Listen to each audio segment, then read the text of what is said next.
Welcome back, guys. So today we're going to be putting some materials on the bedroom walls. So let's get right into it.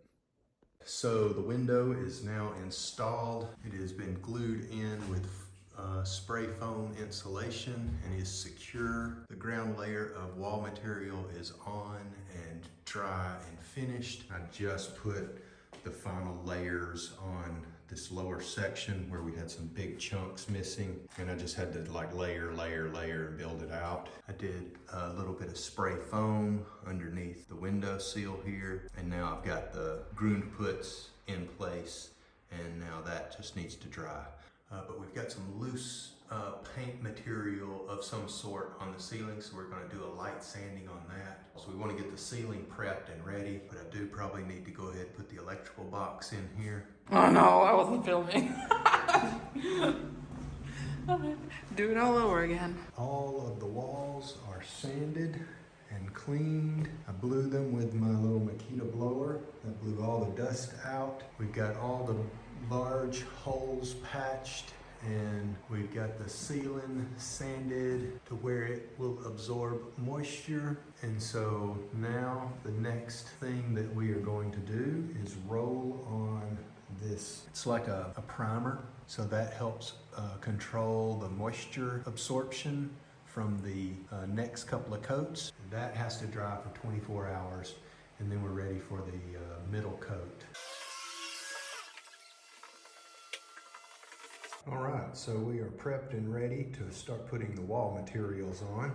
We've got the walls sealed with the proper sealer. So this back wall here will be cork, and the ceiling will be cork. So we don't need to prime those yet. We have the half puts ready to be mixed. We have our mesh that will go inside the half puts that is cut and ready at like 1 meter square, and all of the smoothing and application tools. And we're gonna start in the corner and work our way over, up, and over and down.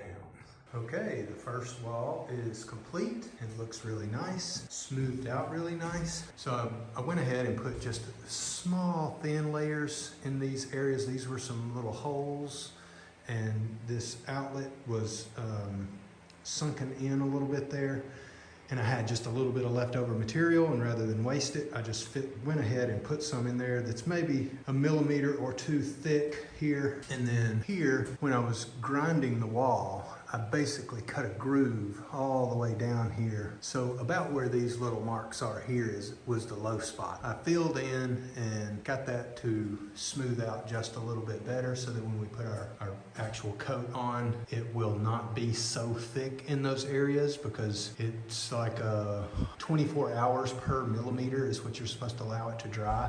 And we've probably got about 1 to 2 millimeters there, so I wanted to go ahead and do that, and then we'll let this wall dry today. The next wall we do will be this greenhouse room wall. I'm happy with the way that looks, and this took probably, I'd say probably close to 2 hours.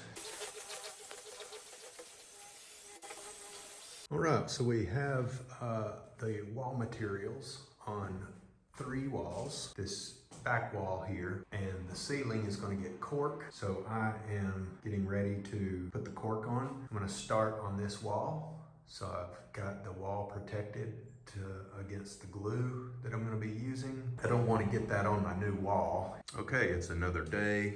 I've got the mortar mixed up, waiting for it to slake. So this is a 125 kilo bag of mortar that holds these tiles on.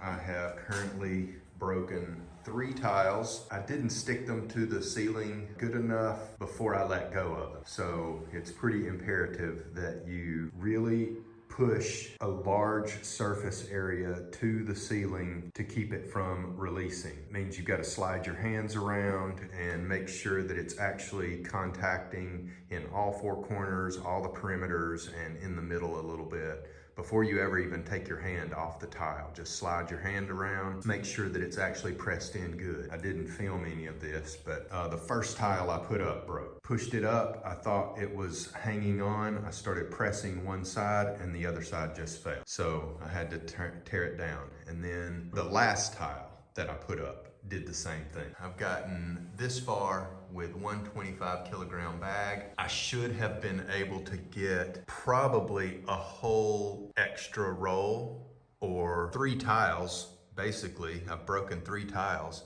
So I would have at least finished this tile and gotten 2 more tiles in. This is my spreader here. I'm using, it's 3 millimeters, and it says that you can use a 1 millimeter up to 3 millimeters, and I'm using the 3 because our surface is not perfectly flat. It has some divots and dips, and it's not perfectly smooth, so I felt like that I needed that 3 millimeters to get a good bond. I am mixing only half a bag at a time, so allow about 2.5 hours per half of a bag. But today I'm going to try to get these last few tiles put up, and then we have some new paint coming so that we can paint some more tiles. These are the only tiles that we've been able to paint. We ran out of paint, and so I really don't want to try to paint these things on the ceiling for the first coat. We're getting the first coat on,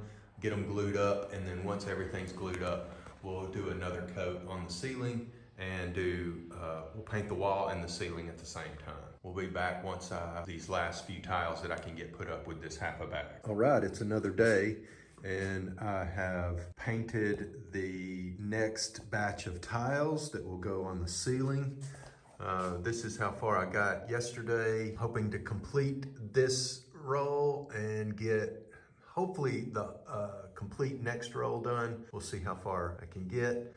But I painted these yesterday about 2 o'clock, and they have dried overnight. And so I'm going to mix up a new batch of mortar and go ahead and get these put on. Okay, it's another day. I've almost completed the ceiling installation. The next thing I have to do, I'm gonna make a trim that goes all the way around the window. Then the cork will come into the side. We're also going to put cork on these sections that will come into the back of the trim, but I'm going to have to notch out for this piece of stone.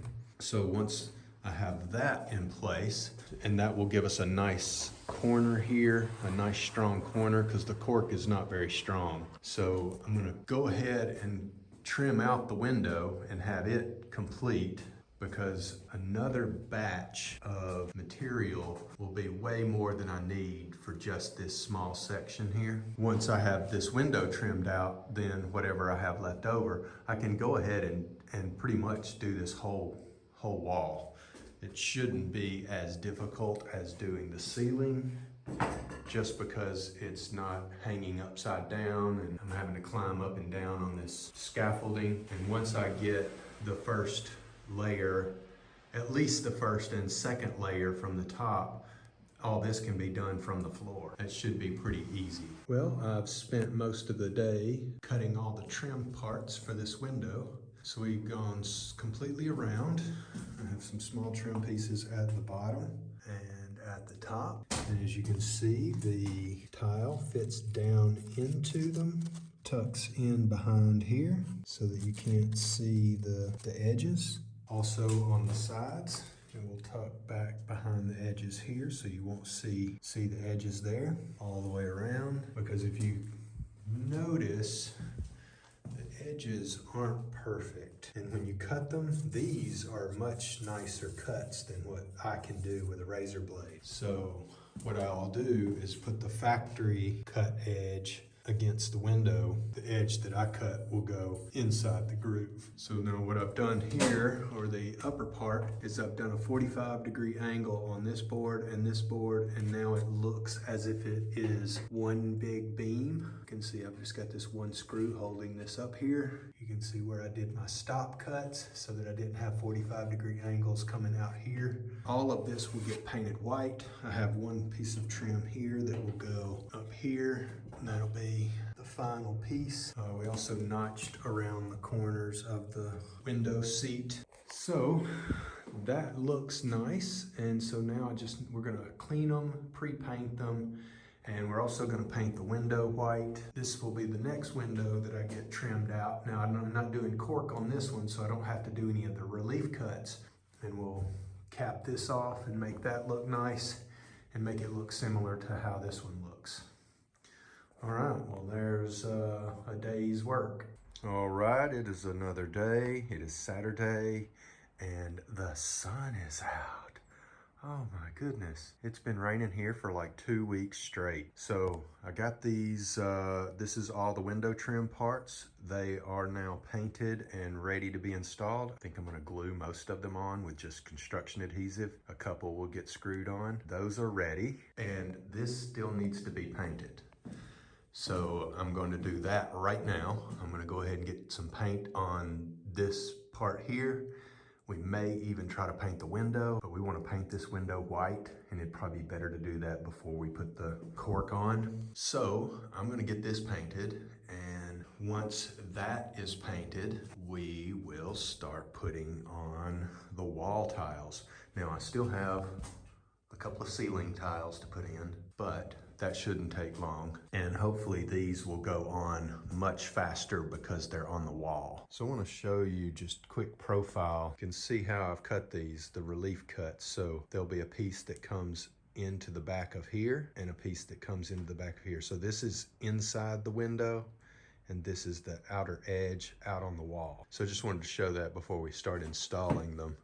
Okay, I've got my first coat of paint on. I didn't fill the screw holes yet in case I need to remove this thing, because right now it's just bolted in. This is all recycled wood, pallet wood. I don't even know what this piece was. It was a really big piece of wood. All the wood that I'm using is old wood, and the reason is I wanted it to have this texture. I didn't want a nice smooth texture. As you can see, it's rough sawn. That is what I'm looking for. I did not want a nice, clean, perfect finish. This is a very old house, 117 or 118 years old. I don't want it to look like a new house. I want it to continue looking old, or refinished, I guess. So this gives it the look of an older beam that's just been painted. So thanks for watching, guys. We've got more on the bedroom. I've got a lot more work to do, so there'll be at least a couple of more videos coming out, so stay tuned, and we'll see you in the next one.